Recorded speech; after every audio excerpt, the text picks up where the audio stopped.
Capítulo 1. O passado, o futuro e o hoje. Você faz as suas escolhas e as suas escolhas fazem o seu futuro. Nosso passado é uma mistura de realidade e fantasia. A narrativa que escolhemos é decidida por nós mesmos. Tenho certeza de que você tem o desejo de, daqui para frente, fazer escolhas assertivas que o conduzirão para a vida que você merece viver. Porém, talvez ainda não saiba como fazê-las.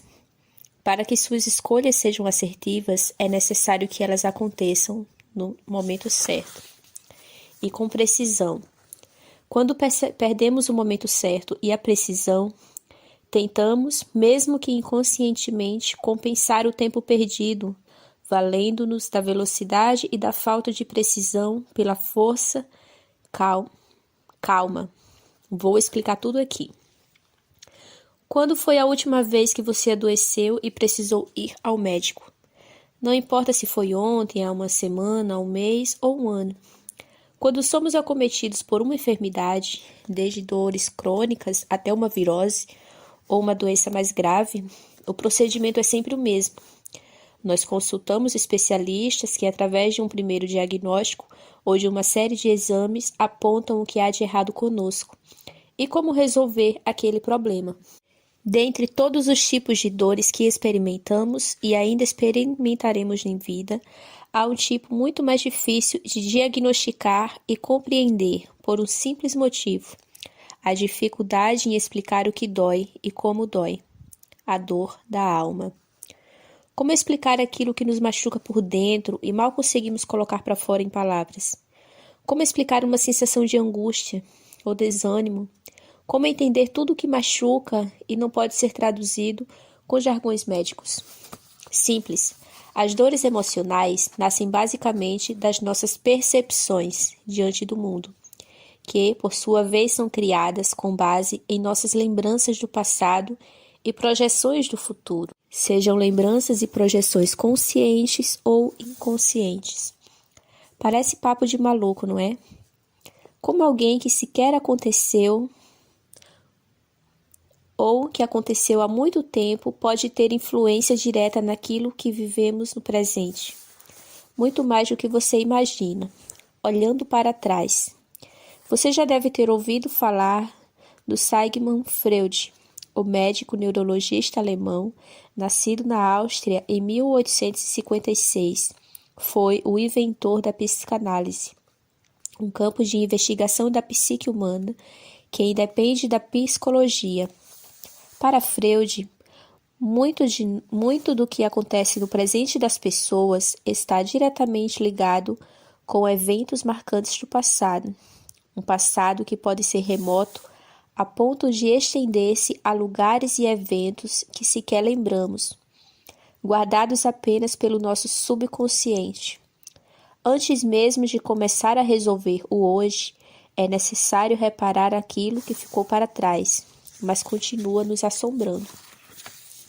Mais de uma vez encontrei alunos que, mais adiante, perceberam que suas escolhas em várias áreas da vida tinham acontecido por conta de dores do passado. Não é incomum que uma mulher se envolva com um homem mais velho ou vice-versa, por conta de traumas relacionados a um de seus pais, ou um homem não consiga prosperar financeiramente por situações não resolvidas do seu passado. Não precisamos mergulhar nas teorias freudianas. Aqui, nem nos resvalar de complexos de Édipo. É mais simples. Eventos do passado mal resolvidos, que nós acreditamos ter superado e seguido em frente, podem apresentar-se das mais variadas maneiras no futuro, mudando, na maioria das vezes, inconscientemente, nossa percepção sobre a vida. Uma aluna, por exemplo, acabou percebendo que tinha realizado exatamente isso.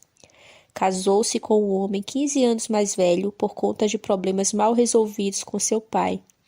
Isso não significa que todas as situações semelhantes a este exemplo têm como origem o mesmo problema do passado. Nossas dores às vezes podem ir além, A dor do luto, como toda pessoa que já perdeu alguém ou já esteve perto dessa circunstância, sabe, é uma das mais difíceis de lidar. Sendo assim, pergunto: qual o melhor procedimento para que o luto seja superado de forma mais rápida e assertiva? Parece uma pergunta indelicada, certo? Não se preocupe.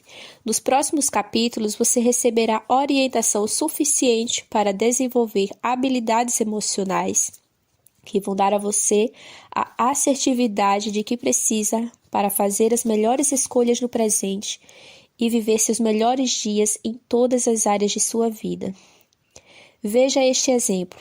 Certa vez, conheci um casal que não conseguia mais engravidar desde que, ao final de uma gestação, teve uma das notícias mais tristes que alguém pode receber na vida. Seu filho havia falecido durante o parto. No funeral do bebê, mostraram-se firmes, como se aquele acontecimento não estivesse abalado profundamente. Foram fortes, assim, entre aspas. Ao entender que precisava despedir-se de verdade do filho, o casal teve a oportunidade de realizar um novo enterro, simbólico, e viver o luto de forma emocionalmente correta. Uma semana depois, a mulher conseguiu engravidar. Não precisamos nos restringir apenas a perdas de vida. O luto acontece durante uma separação, a morte de uma relação, uma demissão, a morte de uma etapa na carreira profissional e muitas frustrações que parecem tirar um pedaço de nós. Otimizar o processo de luto e compreendê-lo dentro de nós é um incentivo para crescer. Como diria o neurocientista Susana Herculano Rosel, o papel da morte é dar valor à vida. Se você continua achando tudo isso muito estranho, talvez seja a hora de citar uma diferença primordial. Dentro da ideia de luto e sua duração, não estou dizendo aqui que você deve apagar completamente as memórias ou os sentimentos nutridos por alguém da sua mente. Isso simplesmente não existe. As pessoas que você ama nunca serão apagadas dentro de você, e superar o luto não é esquecê-las. Para explicar melhor essa diferença, vale contar a história de uma aluna que me confrontou durante uma aula, perguntando-me como esquecer a morte do pai. Questionei se ela carregava consigo algo que a fizesse lembrar dele. Para minha surpresa, a aluna retirou da bolsa um exame hospitalar com o diagnóstico do câncer que tirou a vida do seu pai. Até aquele momento, anos depois do falecimento, ela estava agarrada ao dia em que descobriu que seu pai corria risco de vida. Perceba que ela criou uma prisão embasada em dores e carregava a prova consigo, do mesmo jeito que um condenado pode carregar uma corrente nos pés. O que precisamos é nos libertar através de lembranças, porque esta mulher passou tanto tempo presa a algo ruim, quando seu pai a proveu de uma infinidade de momentos positivos. O pai dela era somente um câncer? E quando ele a ensinou a andar de bicicleta, as conversas agradáveis e engraçadas no domingo à tarde? As demonstrações de afeto paternal desde a infância até a fase adulta? Aquele pai era muito mais do que um doente. Ele era um universo dentro do coração dela, que estava coberto pela cortina da dor. Quando ficamos presos às nossas dores e medos, nosso cérebro acaba viciando-se e nos guiando para ações repetitivas. Lembranças positivas e uma maneira mais agradável de encarar a vida nos levam a tomar decisões criativas, a enxergar outros ângulos das situações. Dito isso, acredito que você já percebeu o óbvio. Minha intenção não é anular seus sentimentos. Todos nós somos providos de emoções. Nosso objetivo conjunto aqui é aprender a controlar as reações que temos frente ao que acontece nas nossas vidas. Porém, você já sabe tanto quanto eu o quão comum, infelizmente, é suprimir as emoções e tentar mudar de fase sem construir uma vitória na fase atual. Imagine o esforço que dependemos enraizando sentimentos que não podem ser ignorados dentro de nós. Nosso cérebro não sabe discernir realidade de fantasia, a não ser que ele conheça a realidade. E esta é uma armadilha muito perigosa. Os eventos do passado, alimentados por nossa criatividade, podem ganhar contornos diferentes de acordo com a forma que usamos para interpretá-los. E com isso, nossa percepção de mundo pode não ser a realidade, mas acreditamos que seja, pois, de fato, ainda não conhecemos a verdade. Para aquele que não conhece a verdade, toda a história contada será vista como verdade, até que ela seja conhecida. Pense que, ao recordar de algo, sua cabeça é como um narrador de rádio em uma partida de futebol. Momentos simples podem tornar-se muito mais épicos ou trágicos, dependendo da maneira em que queremos pintá-los. Nosso passado é uma mistura de realidade e fantasia. A narrativa que escolhemos é decidida por nós mesmos. Projetamos algo e instantaneamente isso se torna a realidade de nossa mente. Em um viés positivo, isso nos ajuda a entrar em ação. Em um viés negativo, torna-nos escravos de nossos próprios pensamentos. Olhando para frente. Falemos de outro austríaco, Viktor Frankl. Conterrâneo e contemporâneo de Freud, os dois chegaram a trocar correspondências. O médico psiquiatra nasceu em 1905 e viveu os horrores da Segunda Guerra Mundial. Depois de sabotar um plano nazista de criar falsos diagnósticos salvando a vida de inúmeros judeus que seriam executados por eutanásia, ele foi enviado em 1944 para Auschwitz, o campo de concentração mais cruel de todos. Separados de sua mulher, mãe e irmão, os três seriam assassinados pelos nazistas. O médico viveu seus piores momentos, mas foi justamente lá que encontrou sua tese principal sobre o sentido da vida e a psicologia humana. O austríaco passou a observar seus colegas prisioneiros e descobriu algo imensamente importante. O que causa resultados diferentes em ações iguais não é a inteligência das pessoas, mas o sentido que se atribui a certas vivências. Conheceu, por exemplo, um homem que demonstrava um estado de saúde muito melhor do que se poderia imaginar naquelas situações. Ao questionar o companheiro, descobriu que todo aquele vigor dava-se por um motivo simples, por conta de um sonho que considerava uma iluminação divina. Acreditava que em poucos dias a guerra chegaria ao fim. Os dias passaram e quando o prazo para a profecia se cumprir expirou e a guerra continuou, a vitalidade do homem esvaiu-se. Em apenas alguns dias, completamente desiludido e sem esperança, adoeceu e faleceu. O que dava forças àquele homem? O sentido que a guerra acabaria. O que destruiu a vida dele? A perda do sentido. Enquanto o nosso passado pode gerar dor ou esperança, nosso futuro traz sentimentos de medo ou sentido. Antes que você ache, mais uma vez, que estou falando bobagens, pense comigo.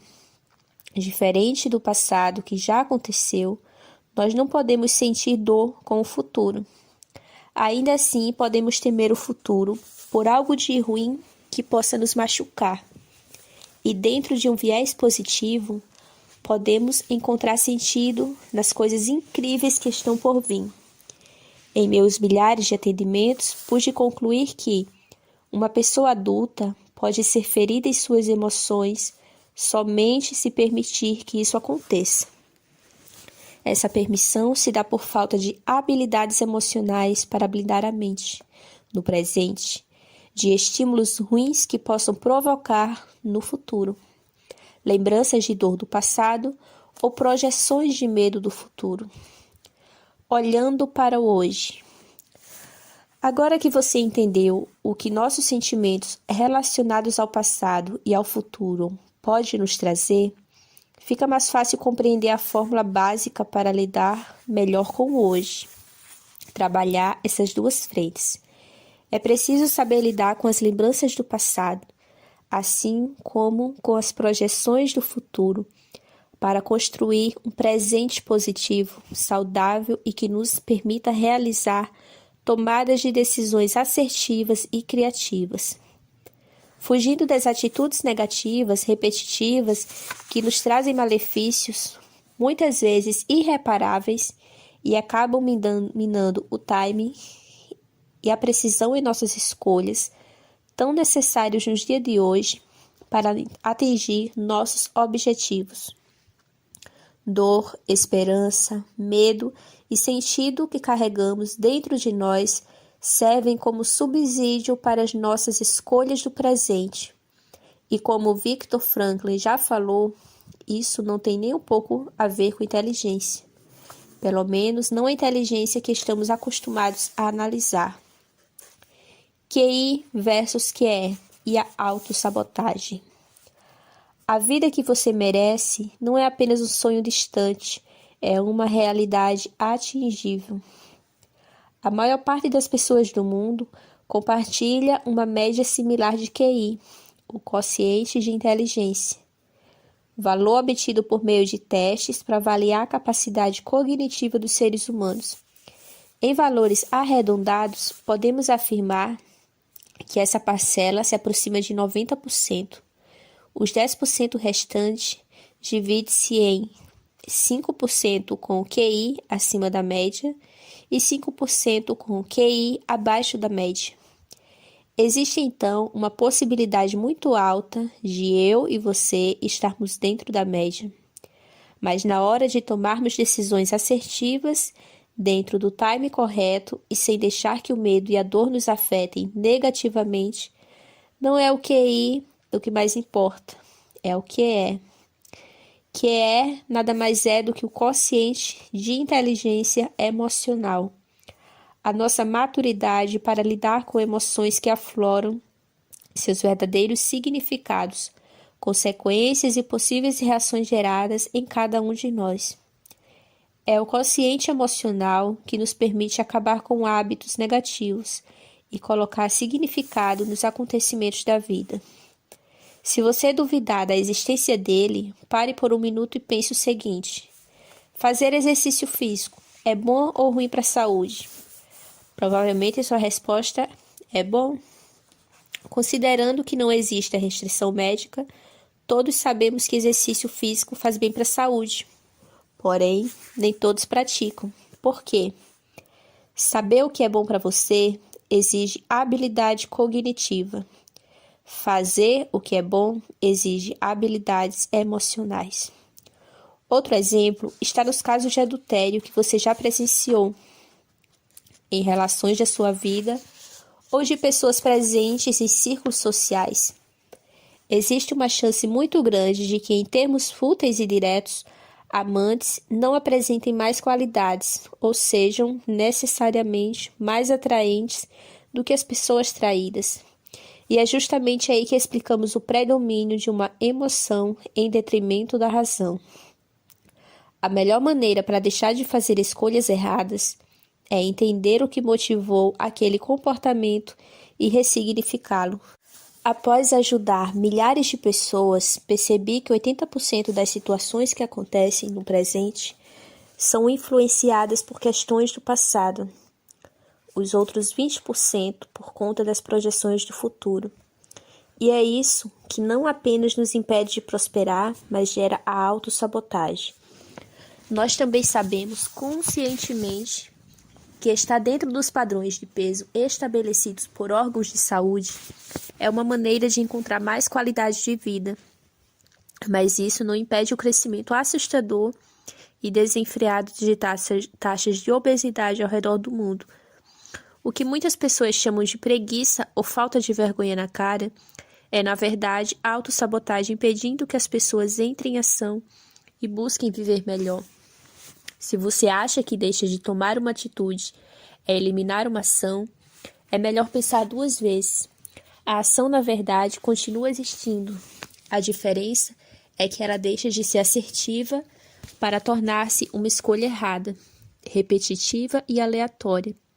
E a sua felicidade importa demais para ser fruto de uma decisão aleatória.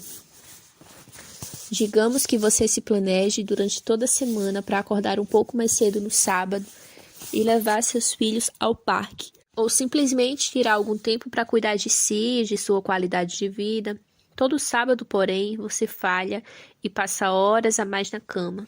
O ato de deixar de ir ao parque ou começar uma atividade própria é, na verdade, a ação de não realizar os seus planos. Quando uma pessoa entra em um ciclo de autossabotagem, sua mente desenha todos os caminhos para a repetição de eventos semelhantes àquele que causam a dor no passado.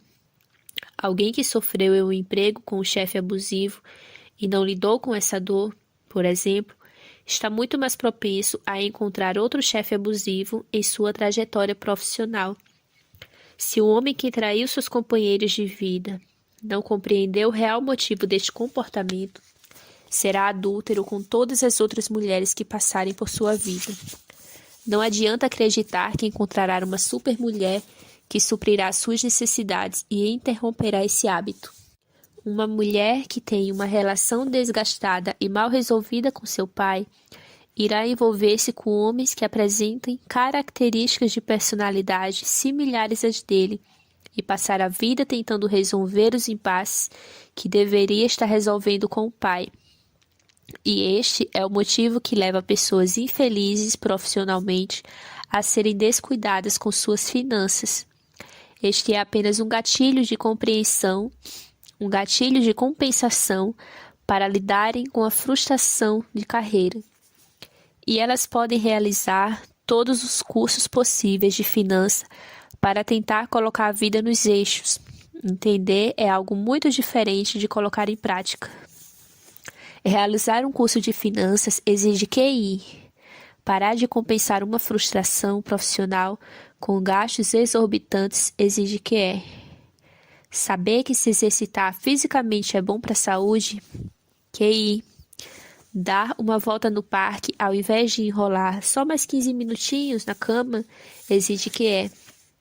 Para anular a autossabotagem que é criada a partir de um evento de dor ou medo, é preciso encontrar eventos de esperança ou novos sentidos dentro da mesma área que no passado foi dolorosa, ou que no futuro projetado traga terror. Eu me considero um especialista em dor e não estou aqui para te ensinar a você abrir uma empresa ou a correr uma maratona. Meu objetivo em cada página deste livro é trabalhar com seu desejo, com a esperança do passado, com o sentido do futuro. Certamente você já aprendeu com escolhas passadas que a segunda oportunidade nunca será nas mesmas condições da primeira. Do contrário, sempre seria melhor esperar pela segunda oportunidade, não é mesmo? Mas e se fosse possível criar novas primeiras oportunidades? E se você pudesse, com todo o aprendizado que acumulará aqui, tomar as decisões mais acertadas e que o levariam aos lugares e objetivos que você deseja chegar e alcançar? A vida que você merece não é apenas um sonho distante, é uma realidade atingível. Para chegar lá, porém, é preciso esforçar-se e seguir em frente. Nós estamos apenas no começo, mas acredite, a mudança está muito mais perto do que você imagina.